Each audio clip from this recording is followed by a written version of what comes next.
You don't belong here. The livestock don't mingle with the help. That's what my cousin whispered in my ear the moment I walked through the doors of the Hargrove Grand Auction Hall. Her lips curled into the kind of smile that had been perfecting itself since middle school. She didn't wait for me to respond. She turned back to her circle of people, laughing at something one of the men said, her champagne flute catching the chandelier light. She had dismissed me the way you dismiss a fly. Casually. Completely. Without a second thought. I didn't flinch. I didn't flush. I straightened the collar of my coat, the same plain navy coat I'd worn to every one of these events for 3 years, and I checked my watch. It was 11:04 the morning. The final gavel would fall at noon. Before I tell you what happened in those 56 minutes, drop a comment and tell me where you're watching from and what time it is right now. I want to know how far this story travels. The Hargrove Elite Cattle Auction happens once a year. It's invitation only. The kind of event where old ranch money shakes hands with new oil money and everyone pretends the distinction doesn't matter. The hall itself is 3 stories of reclaimed wood and polished brass, set on the edge of the Hartwell property outside Tulsa. There's a mezzanine for the serious bidders, a ground floor for the gentry, and a side room with folding chairs and a live feed screen for the people who were invited out of courtesy rather than consequence. My cousin's words were designed to send me to that side room. They were designed to make me feel like I had wandered into the wrong wing of a building where I had no right to stand. I had been preparing for this moment for 4 months. I had the documentation on my phone. I had already spoken to my attorney on Thursday. Everything that was about to happen was not a decision made in anger. It was a decision made in clarity.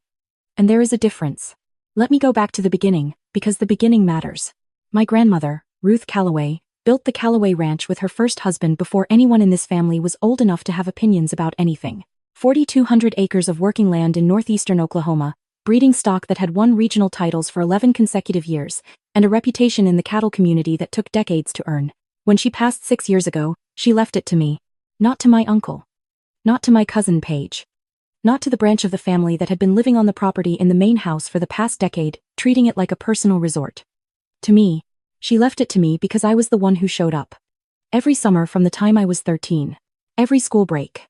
Every weekend I could beg a ride out from the city. While Bitch was at cheerleading camp and my uncle was cultivating his persona at the country club, I was learning the land. I was learning the cattle. I was learning what my grandmother actually cared about. She saw me, and I saw her, and when her mind started going in her final years, I was the one sitting at her kitchen table every Sunday, helping her sort through the paperwork that kept the property from being swallowed by debt. She knew exactly what she was doing when she wrote that will. My uncle contested it, of course. Spent a year and a significant portion of his savings on lawyers who ultimately couldn't argue with a woman who had been declared mentally competent by 2 separate physicians at the time of signing. He lost. And when he lost, he called me and told me that he hoped I understood I had destroyed the family. I said nothing. I let them stay on the property. I paid the taxes. I handled the operational costs through Calloway Holdings, the LLC I had formed specifically to manage the ranch assets. My uncle knew I owned the land. Paige knew I owned the land. But what they had apparently convinced themselves of, through the peculiar alchemy of entitlement, was that my ownership was a technicality. A formality. A piece of paper that existed on a shelf somewhere while the real family continued to live as they had always lived. Paige had grown up on that ranch. She had hosted her quinceañera there, her high school graduation party, her engagement announcement. She rode those horses. She swam in that pond. She introduced herself at events as the Calloway Ranch daughter and let people draw their own conclusions. In her mind, I was the girl with the paperwork. She was the one who actually belonged there. When the Hargrove auction came around this year, I submitted my registration under Calloway Holdings, same as I had the previous 2 years. Paige was there representing the family, as she put it, which meant she had driven up in my uncle's truck wearing a hat that cost more than my monthly utilities and positioned herself near the mezzanine railing where the serious bidders stood. She had spotted me walking in from across the room and made the calculation instantly. The same calculation Paige had been making our entire lives. She scanned the room and saw someone she could reduce. Someone whose presence threatened the story she had been telling about herself. And she chose the most visible, the most public correction she could make. You don't belong here. The livestock don't mingle with the help. The people around her laughed. A couple of them glanced at me with polite discomfort before looking away. One man near the back, who I recognized as Dale Hargrove himself, the auction host, raised an eyebrow but said nothing. I was supposed to feel small. I was supposed to walk to the side room and sit in a folding chair and watch the proceedings on a screen while Paige held court on the mezzanine. I walked to the mezzanine. Not because I needed to make a point. Because I had a reserved seat there under my registration. Row 2, position 4. I handed my card to the usher at the stairs and he checked his list and nodded and unclipped the rope. I watched Paige's face from the corner of my eye as I climbed the stairs. The certainty on it flickered. Just once, the way a candle flickers in a draft before it stabilizes. Then she reset. She turned back to her conversation. She had decided the usher had made an error and that someone would correct it shortly. Nobody corrected it. I sat down in row 2, position 4, and I listened to the pre-auction reception chatter around me, and I opened the management portal for Calloway Holdings on my phone and I waited. There is a particular kind of peace that comes when you have already made the decision. When the anger has burned all the way down to its cleanest form and what's left is just certainty. I had been holding this for a long time. Not the anger at Paige specifically, though that was there too. The longer accumulation, the invisible ledger that only the family's designated footnote ever has to keep. I looked at Paige across the mezzanine, laughing with the Hargrove family friends, and I let myself see the full accounting. My first year of college, I deferred my honors program scholarship for a semester because my uncle called my grandmother in tears, said the ranch was going to lose a critical breeding contract if he didn't front $20,000 for travel and show fees that month. Grandmother was already unwell. She asked me if I could help. I emptied the savings account I had been building since I was 16 years old from tutoring and summer jobs and 1,000 small deprivations. $20,000. I went back to school and ate cafeteria food and shared a room with 2 other women in off-campus housing and told nobody because the Calloway family did not discuss money with outsiders. My uncle used $11,000 of it for the show fees. He used the remaining $9,000 for a vacation he and his wife took to Cabo that Christmas. I found out 2 years later when I was going through the ranch records with my grandmother. She didn't know. She thought it had all gone to the cattle program. I didn't tell her. I sat with that knowledge alone the way I had sat with so many things. I looked at Paige holding her champagne flute, wearing a belt that I knew cost $800 because she had posted about it on Instagram with a hashtag about treating herself, and I thought about the winter I drove 4 years on a truck with a cracked windshield because I had sent money home every time something came up instead of replacing it. Truck registration.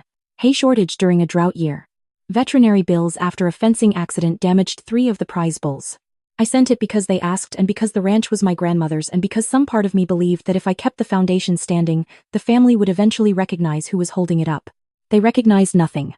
Or rather, they recognized it perfectly and chose to treat it as natural. Water flows downhill. Money flows toward the people who need it. I was the hill. That was my function. I looked down at the ground floor of the auction hall, at the moment where everything that had been quiet for years was about to become loud. And then I thought about the conversation I'd had with Paige 3 weeks earlier. She had called me, which was unusual. Paige called when she needed something and not otherwise. She told me the family was planning to renovate the main house. New kitchen, expanded primary suite, a covered outdoor entertaining area. She had talked to a contractor. The estimate was $280,000. She wanted me to authorize the funds through Calloway Holdings. I asked her to send me the proposal in writing so I could review it. She laughed, a light sound that managed to be both dismissive and cajoling at once. "You're so formal," she said. "It's just paperwork. We're family." I told her I'd review the proposal when I received it. She sent it 3 days later with a note at the bottom that said she'd gone ahead and scheduled the contractor's initial walkthrough for the following month and she hoped I wouldn't make this difficult. I had been going to say yes. I want to be honest about that. I had been going to review the proposal and probably say yes with modifications, because the house did need work and I cared about the property even when the people on it made it hard to. But the contractor's walkthrough was scheduled without my authorization. And then the auction happened. And Paige stood in a room full of people who mattered in my professional world, and she told me I belonged with the livestock. The invisible ledger closed. The auction was due to start at 11:30. At 11:22, I sent my attorney, a woman named Carol Briggs who had been handling the Calloway Holdings accounts for 3 years and who had been telling me for the past 18 months that I needed to make some decisions about the property management arrangement. A single text message. Initiate the notice. Today, Carol knew what that meant. We had drafted the occupancy and property management revisions 6 weeks earlier. Under Oklahoma property law and the terms of the existing informal occupancy arrangement, I was entitled to issue a formal notice of change in property management terms with 60 days effective period. The notice would terminate the informal open-ended residency arrangement my uncle's family had been operating under and replace it with a formal lease agreement at current market rate, or alternatively, a buyout offer at appraised value if they wished to negotiate a purchase. I was not evicting my family. I was formalizing what had always legally been true, that they lived on my property, not theirs. Carol texted back, confirmed. Courier dispatch at noon. At 11:30, Dale Hargrove took the podium on the main floor and welcomed everyone to the 41st Annual Hargrove Elite Auction. He acknowledged several ranching families by name. He acknowledged Calloway Holdings. I watched Paige across the mezzanine hear my LLC's name come out of Dale Hargrove's mouth. I watched her look around for whoever from Calloway Holdings was present. I watched her look at me and then look away, because the conclusion her brain offered didn't fit the story she had been living in. The first lot came up. A breeding bull, 5 years old, championship bloodline out of a Kansas operation. The bidding started at $40,000. It moved quickly. I raised my paddle at 62 and held it there until the room fell quiet. Sold. Calloway Holdings. Paige was staring at me now. Openly. The champagne flute was still in her hand, but she had stopped drinking from it. The second lot. A set of 4 heifers, exceptional genetics, from a rancher I had been in conversation with for 2 years about his retirement sale. I had been waiting for this auction specifically. I raised my paddle at the opening and kept it raised through the escalation with calm patience until the other bidder dropped out at $88,000. Sold. Calloway Holdings. I heard someone near Paige say something. I heard her respond. I didn't look over. I was watching the third lot come up, a young pair I wasn't planning to bid on, and I was thinking about the 60-day notice being prepared at Carol's office 2 miles away. At 11:54, Paige walked across the mezzanine and sat down in the empty seat beside me. She was not smiling. Whatever she had recalculated in the last 20 minutes had produced something that looked like controlled alarm. "What are you doing?" she said quietly. Her voice had the tone she used when she was managing a situation. I had heard it at family dinners when conversations drifted toward topics she didn't want examined. She was good at this. She was practiced. "Bidding," I said. "With what money?" she said. I turned and looked at her. I let myself take a moment to actually look at her, the way you look at something when you've finally decided you're allowed to see it clearly. She was genuinely confused. In her version of reality, I was the cousin who handled paperwork and sent money when asked and wore a navy coat and never made noise. The Calloway Holdings paddle in my hand did not fit her version of reality, and she was trying to find the explanation that would make it fit again. "Paige," I said. "I own the ranch." She blinked. "Yes," she said, "technically because of Grandma's will," which honestly was not. "No," I said. "Not technically. Completely. Legally. Solely. I own the land, the structures, the water rights, and the breeding operation that your family has been running as though it belongs to you for 6 years. I have been subsidizing the tax liability, the operational costs, and the maintenance on a property where your family lives rent-free. And this morning you told a room full of my professional contacts that I was the help." She opened her mouth. "I'm not finished," I said. I pulled up the Calloway Holdings management portal on my phone and I showed her the active account. The asset register. The auction registration under my name. The LLC documents. I showed her Carol's confirmation text. I watched her read it. I watched the alarm sharpen into something else, something closer to fear, which I had not expected to feel anything about and then found I felt nothing about after all. "You can't do this," she said. Her voice was still quiet, still controlled, but there was something unsteady underneath it now. "We live there. My parents have lived there for 10 years. You can't just—" "I'm not evicting anyone," I said. "I'm formalizing the arrangement. Your family will receive a formal lease offer at market rate or a buyout offer at appraised value. You have 60 days to decide which you prefer." "This is because of what I said earlier," she said. She looked at me with an expression that wanted to be indignant but couldn't quite get there. "That was just a joke. You know how I am. You're really going to blow up the family over a joke?" And there it was. The reframe. The instantaneous revision of the record. The wine stain becomes a joke. The livestock comment becomes a joke. The $9,000 in Cabo becomes a misunderstanding.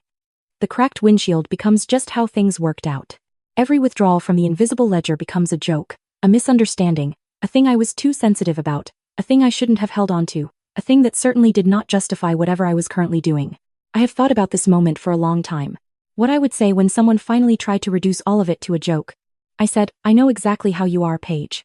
That's why I'm doing this in writing with 60 days notice instead of something else. Because I know how you are and I am choosing to be different." I stood up. The fourth lot was coming to the podium.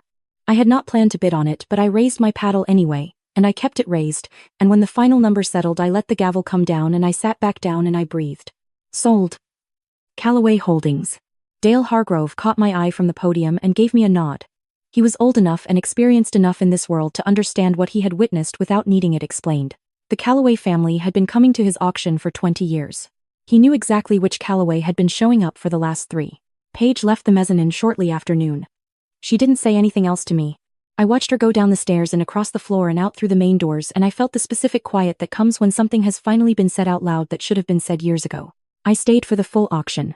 I spoke with Dale afterward, and with 2 ranchers I had been in correspondence with about a joint breeding program, and with a woman from a regional agricultural publication who wanted to do a piece on emerging ranch operations in the region. I gave her my card. It said my name and beneath it, Calloway Holdings, founder.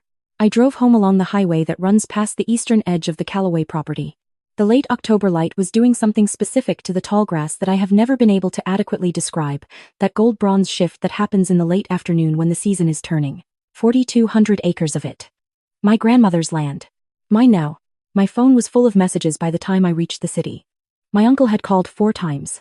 My aunt had texted in the way she texted when she was distressed, which was in all capital letters with no punctuation. Paige had sent a message that was 3 paragraphs long and contained the words unfair and family loyalty, and you were always jealous in various configurations. I read them all the way you read a document you've already decided on.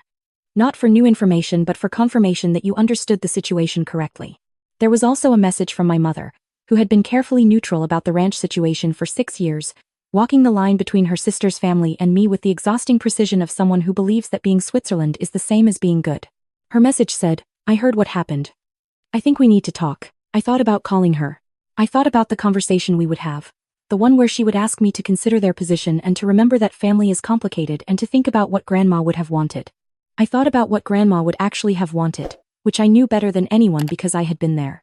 I thought about the Sunday afternoons at her kitchen table, the paperwork, the slow, careful conversations about the land and what it meant and who was going to take care of it. Grandma would have wanted the land taken care of. That was the whole point. I texted my mother back. "I'll call you Sunday." That was 3 weeks ago. The 60-day notice is active. My uncle has retained an attorney, which Carol anticipated and prepared for. The legal position is clear. There is nothing to contest about documented property ownership, a formally issued notice, and a market rate lease offer that a neutral party would describe as generous. What my uncle's attorney is actually offering, Carol told me, is negotiation on the buyout price. Which means they're considering the buyout. Which means some part of the family has accepted the reality that was always true, that they cannot continue living on land they don't own without the consent of the person who does. Paige has not contacted me since the message she sent the evening of the auction. I have not contacted her. The cattle I purchased at Hargrove are being transferred to the ranch's operational management next month. They will be integrated into the Calloway breeding program that my grandmother started and that I have been quietly funding and directing for 3 years from a distance. Next season, for the first time, the Calloway operation will be running under my name openly. Not under a management arrangement that keeps my involvement discreet. Not as a background fact that the family chose to ignore. Under my name. I want to say something about the kind of quiet that follows a decision like this, because I think people who haven't been in this position might misread it as coldness. It is not coldness. What I felt driving home along that highway, watching the light on the tall grass, was something I can only describe as the return of something I had given away without knowing it. Some essential self-possession that had been on loan to other people's comfort for a very long time. I had spent years making myself small, so that the people around me could feel appropriately sized. I had treated my silence as a virtue, my patience as generosity, my sacrifice as love. And every one of those quiet exchanges had been accepted without acknowledgement, without gratitude, and ultimately without memory. Not because my family were monsters, but because the human capacity for forgetting inconvenient debts is nearly infinite when the creditor never presents a bill. I was not doing this out of anger. Anger had been part of it once. In the early years, the hot, humiliating anger of realizing that the people you broke yourself for had filed you away as a minor inconvenience. But anger burns through its fuel, and what's left is just the truth. The truth was that the ranch was mine. The truth was that I had earned it not only by inheritance but by presence, by attention, by showing up when nobody was watching and doing the work because the work mattered to me and to my grandmother. The truth was that my family had built a comfortable fiction on top of that truth and I had let them because I did not yet understand that allowing someone to build on a lie is not kindness. It is just a more expensive form of the same problem. The family asked me once, in the year after the will was settled, why I didn't just sell. Why I didn't cash out the asset and end the conflict. My uncle made this argument in a particularly frank conversation where he suggested that holding onto the property out of sentiment was naive and that I would eventually see reason. I told him that I wasn't holding onto it out of sentiment. I was holding onto it because it was mine, and because I intended to do something with it. He didn't understand the distinction. He thought I meant the same thing he meant when he said mine, which was an emotional claim, a personal attachment, a feeling of ownership. He didn't understand that I meant it the way a builder means it when they stand in front of something they have constructed with their own hands and their own resources and their own sleepless years of sustained attention. Mine as in made. Mine as in chosen. Mine as in I know every acre of this ground and I know what it can become, and I am the person who is going to take it there. The 60-day notice has 41 days remaining as of this morning. My uncle's attorney has indicated they are leaning toward the lease arrangement rather than the buyout, which I expected. The property appraised at a number that made the buyout conversation theoretical rather than practical for them. The lease rate is below market because I calculated it at a level that would be fair rather than punitive, which is not a kindness I am obligated to offer but one I am choosing to, For the same reason I gave 60 days instead of 30. Because I know who I am and how I want to operate in the world, and that clarity is something I worked hard for, and I am not going to compromise it because someone called me the help in front of a room full of people I respected. Paige thought she was performing for the room. She thought she was establishing something about herself by diminishing me. She was wrong about almost everything except one thing. She was right that the room was watching. They watched what she did, and they watched what I did afterward, and they drew their own conclusions. And those conclusions are now part of the reputation I carry into every professional engagement I have for the rest of my career. The livestock don't mingle with the help, she said. Here's what she didn't know. In the ranching world, the person who owns the livestock is the operation. Everything else is peripheral: the champagne, the hat, the country club posture, the Hargrove invitation that arrived at my uncle's address for years because nobody had bothered to update the records. All of it was peripheral: the land and the animals, and the decades of accumulated knowledge about how to sustain them through drought and loss and market shifts and the particular cruelty of inherited expectations that is the operation. My grandmother understood this. She built it from the ground with the first husband who died too young, and she kept it going alone through years that would have broken someone without her specific combination of stubbornness and love for the land itself. She left it to me because she recognized what she had built in me without ever calling it that. She just let me show up, summer after summer, and she taught me what she knew, and she watched who I was becoming, and when she was ready she made her decision. I carry that with me. I carry it every time someone makes the arithmetic of a room and decides I am the path of least resistance. I carry it when I am quiet and when I act, and when I let the gavel come down. Someday the main house will need that renovation. When the time is right and the terms are right and the people living in it understand on what foundation they are standing, I will authorize it. Not because I owe it to them, because it is my grandmother's house and I intend to take care of it the way she took care of everything she built, thoroughly, honestly, and on my own terms. The land doesn't know about family politics. The tall grass doesn't care who said what, at an auction in November. The cattle move through the pasture in the early morning light the same way they have moved for 40 years, following the same rhythms, unbothered by the stories human beings tell about who belongs where. I belong there. I always have. I just finally stopped letting other people narrate it.